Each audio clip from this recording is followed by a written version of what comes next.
раздели их и приказал всем снимать штаны.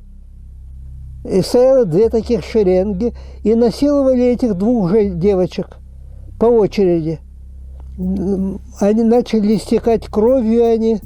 Вот. Потом он вынул, когда они потеряли сознание, вынул наган, подошел, выстрелил им в рот, застрелил этих двух девочек. Вот. А рядом был свинарник.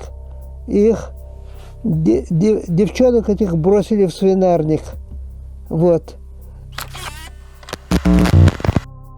What you just heard is the horrifying memory of a Soviet veteran who witnessed an attack on German girls. During World War II, these kinds of aberrations against women became an everyday occurrence. Both sides committed abuses that included sexual slavery in nauseating rooms, mass shootings, and torture. Sadly, many of these acts were promoted by the authorities. That is why, in this new installment of military history, we are going to tell you about the worst crimes suffered by the female population during the war. We anticipate that it will be a really hard installment and full of testimonies that will make your blood run cold, but that deserve to be told. If you were a woman in Europe in the 1940s, you were susceptible to sexual violence no matter which side you were on. That is why today we will learn stories told from both sides, with pain as a common point. The Third Reich was an empire of pain that sought to eliminate entire peoples from the face of the earth. Within the framework of torture and abuse, few groups were as affected as the women of the conquered nations. Although gender was not initially an important factor when it came to organizing the ghettos and detention centers, as the war progressed, female victims were exploited in especially cruel and aberrant ways. It all began in early October 1942 with the arrival of hundreds of female prisoners at the Majdanek concentration camp, located in the heart of Poland. On that same date, the first Frauen Konzentrationslager was created, a separate area for housing women with the aim of transforming them into slaves to the dark appetites of officers and commanders. My back was bleeding, my knees were scraped from crawling on the gravel. And we got to an open place, an open field which was enclosed with barbed wire. There were sentries all around us in watchtowers. We were in Majdanek. Upon arrival at Majdanek, each of the women was subjected to the selection and distribution process established by the Nazi authorities. At this stage, it was decided whether it was worth keeping them alive to perform special jobs or roles, or whether instead they were to be executed like animals. First, their clothes and personal belongings were removed. Then, their information was entered into the system to assign them a number, which would then become their new identity. Before going to their miserable quarters, they were humiliated in disinfection showers. The prisoners had to strip in front of the male SS staff, as well as in front of prisoners who helped with the running of the place. Later, we will tell you about the dark rewards that these prisoners received for cooperating with their captors. In her testimony, survivor Jadwiga Wegzeka recounted this traumatic process. One of the first things that struck us was that it was absolutely necessary for us to strip in front of all the staff. They were all men, most of them German. Resisting was our first reaction. We did not want to take off our clothes, but if we did not, they beat us and shouted at us. Already wearing their assigned clothes, they were escorted to the filthy barracks that would be their new home. Although this first encounter with the savage SS men was terrifying and disgusting, the prisoners did not know that it was only the beginning of a series of abuses and hardships that they would suffer within the camps. One of the darkest and most depraved secrets of Nazism is that, within concentration camps, such as Sachsenhausen, Dachau, and Auschwitz, prisoners of various ethnic origins were forced into prostitution. Within these establishments of terror, militarized brothels operated that had different objectives and rules, but in all cases, shared the same brutality and dehumanization of their victims. The first and most famous of all the brothels established within concentration camps was opened in Mauthausen in late 1942. It was a space for SS officers and other German employees to vent their sexual desires while humiliating female prisoners. 10 girls were chosen to serve between 300 and 500 men each. The calculation was based on the maximum stamina of the female body, with the calculation of her capability for a certain amount of time. If the chosen girl failed to meet the plan, she was sent back to the camp. The place was so successful that within a few months, similar centers were opened throughout the German camp network. In general, the brothels were built as barracks surrounded by barbed wire and large walls that kept the place isolated from the rest of the camp population. Inside, there were small individual rooms that were occupied by between 10 and 30 young and, within the possibilities offered by the context, healthy women. There they were controlled by a female supervisor who was called Aufseherin, and if you think that because she was a woman, she had an ounce of compassion for her fellow men, you are wrong. These guards were usually the most bloodthirsty and violent in the entire system of the Third Reich. The brothels operated only in the afternoon and were especially aimed at visits from SS officers.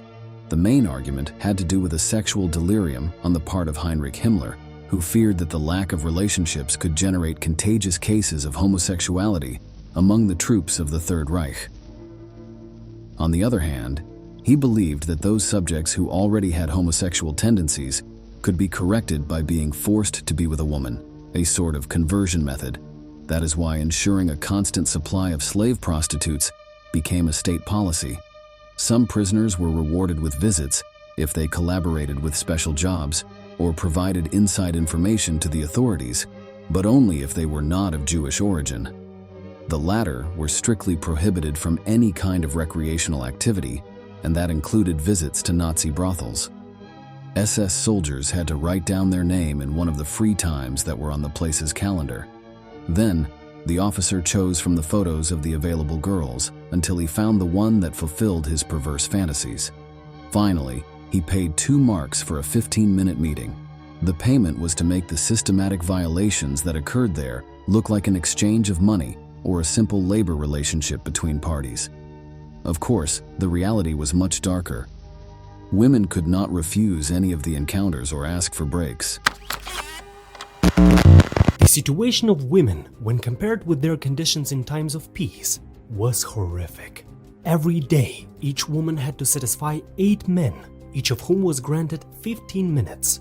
Privacy was out of the question.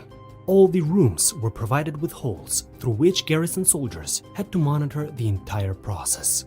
Talking during the act was strictly forbidden.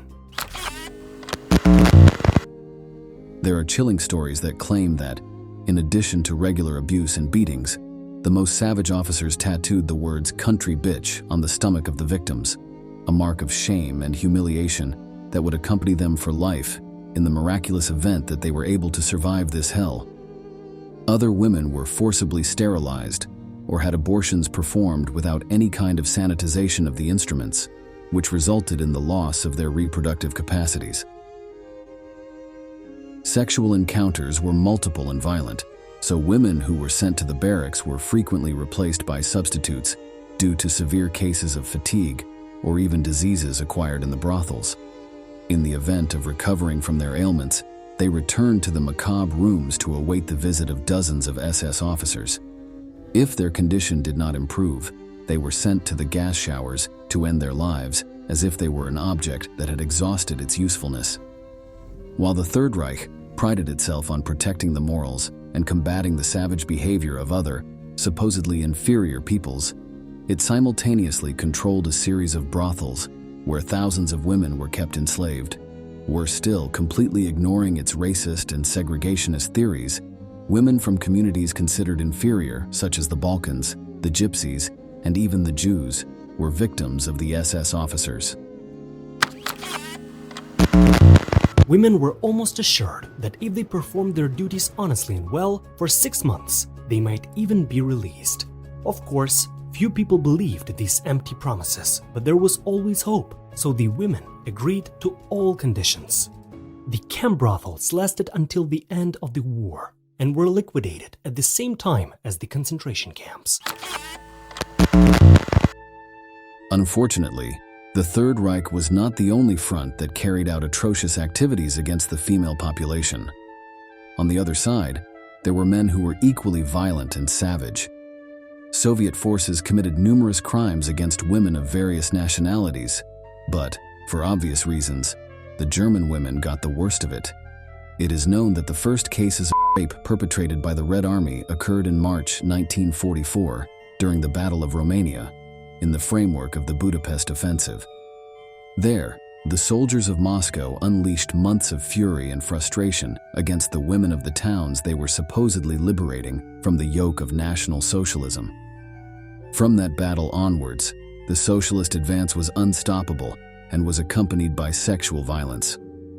Within German territory, it is often said that the first massive attacks occurred on October 21, 1944, when Stalin's troops crossed the bridge that spans Lake Ungarap on the border between Poland and Germany.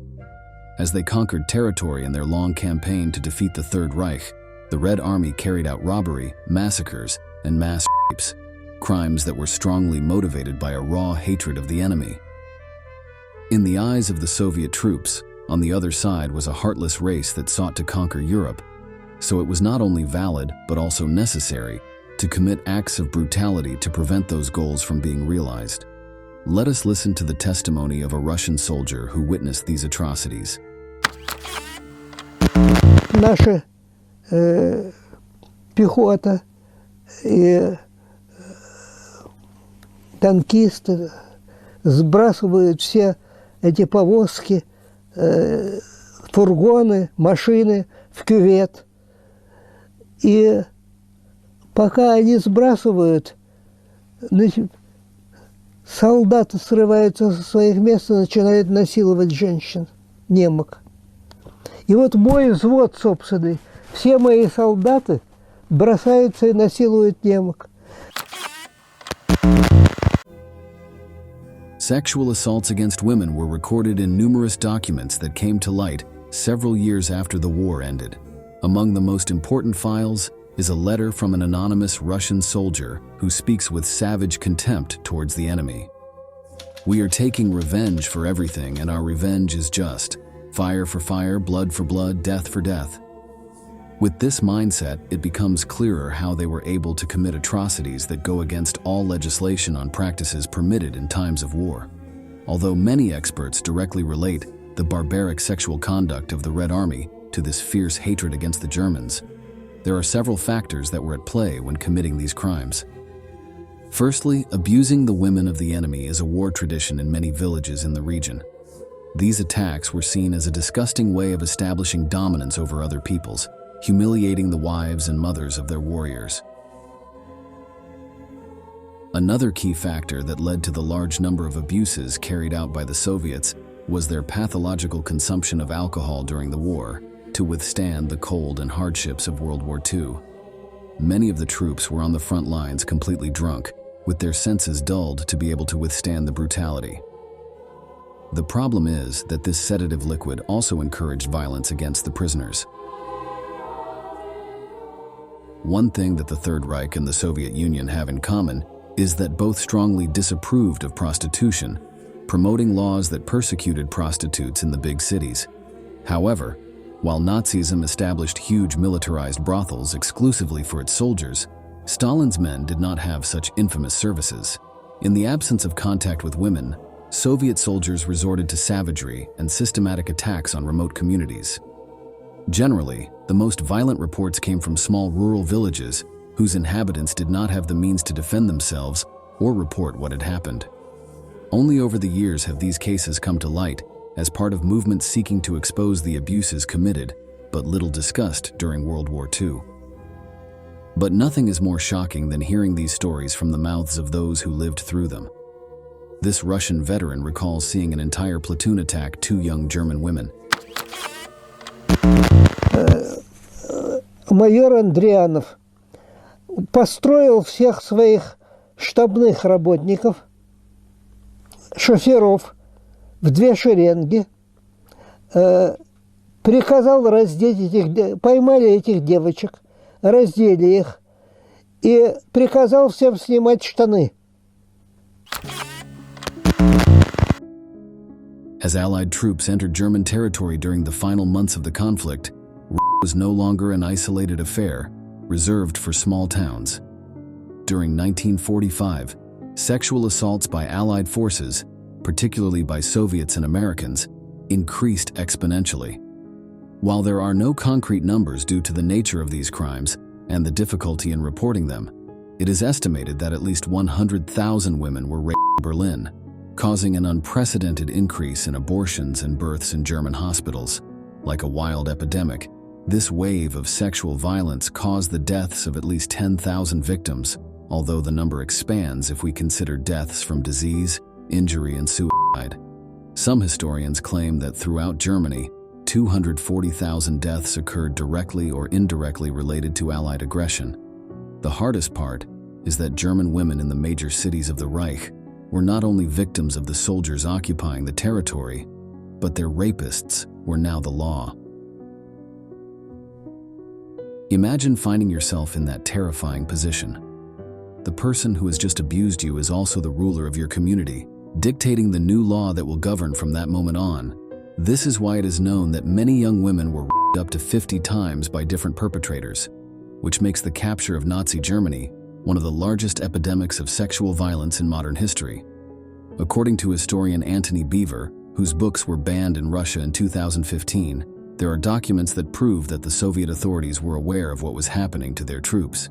They were well aware that there were depraved elements wreaking havoc among the female population of the liberated villages, but they chose to treat that problem with caution in order to focus on the more epic and glorious aspect of the so-called patriotic war.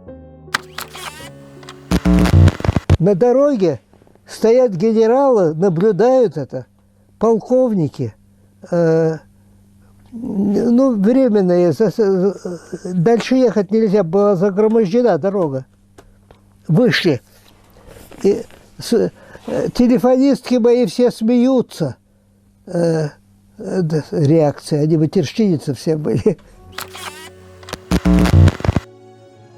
There are records of at least 4,148 Red Army officers who were punished for some kind of sexual misconduct, which could refer to anything from a forced kiss to the rape of dozens of women. One of the clearest stories about the political circle's knowledge of these attacks involves the historic leader Joseph Stalin. In late 1944, the Yugoslav partisan Milovan Djilas contacted the main reference of the Soviet Union to report mass rapes in his country. Faced with the situation, the response he received was that a soldier who crossed thousands of kilometers between blood and fire had the right to have fun with the women he found on his way. The problem is that the idea of fun that many officers had was pure savagery and dehumanization. Usually, when we talk about looting, massacres, and rape, the accounts of the Second World War focus on the activities of the Allied front that took revenge on the Third Reich in the form of attacks on civilians. However, the Nazis also took it upon themselves to spread their brutality beyond the limits of the concentration camps, especially against female soldiers operating in the ranks of the Red Army. A mixture of racial hatred, military strategy, and misogyny. Before continuing with the torments suffered by female troops, it is important to highlight the substantial differences that existed between Soviet and German troops. Within the doctrine of the Third Reich, women had no place as soldiers. Their work was limited to guard duties, surveillance, and bureaucratic roles.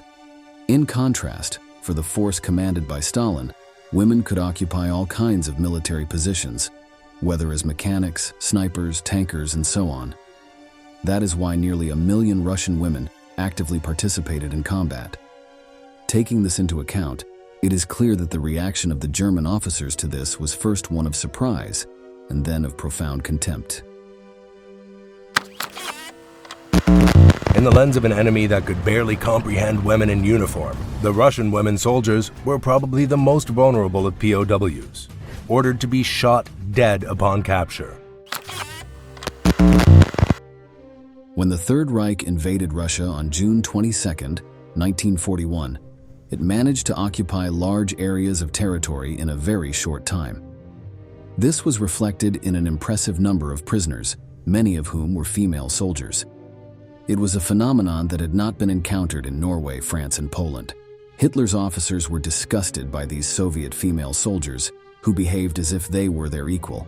Such was the disgust that on June 29, 1941, Field Marshal Gunther von Kluge, commander of the Fourth Army, issued an order that all captured female soldiers were to be executed immediately and without any prior judicial process.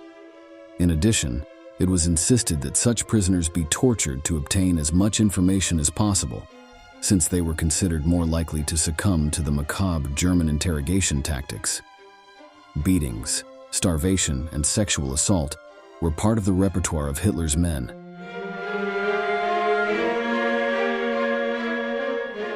While that order was illegal and rescinded by higher authorities, there is plenty of documentation to suggest that various commanders and soldiers carried out summary executions of Soviet female soldiers caught in that period of the war. In October 1941, thousands of Russian women were captured on German soil as they were preparing for guerrilla attacks. The bravery and courage of these female warriors infuriated the Germans. Field Marshal Walter von Reichenau issued orders for them to be tortured, raped, and ultimately shot. While the Germans treated all captured Soviet prisoners inhumanely throughout the war, Russian women definitely got the short end of the stick. SS officers despised them and wanted to see them suffer at all costs, whether through abuse or humiliation. Even those who were not executed immediately were sent to concentration camps with explicit orders to be placed in the infamous brothels we talked about at the beginning of the video. Once again, sexual violence was used as a method to subjugate the enemy and humiliate these young and fierce soldiers in Stalin's service. The cruel methods used by the Reich became known among the ranks of the Red Army. So, faced with the possibility of falling into enemy hands, many female warriors in Moscow chose to commit suicide rather than face a long and painful torment. Thus, we come to the end of an issue marked by the hardships and pain suffered by women during the global conflict. If you find this content interesting and you want to continue learning the most impressive details of the war past, we invite you to subscribe and activate the notifications of our channel. That way you can stay up to date with all our material. Without further ado, we say goodbye until the next issue of Military History. Thank you for joining us.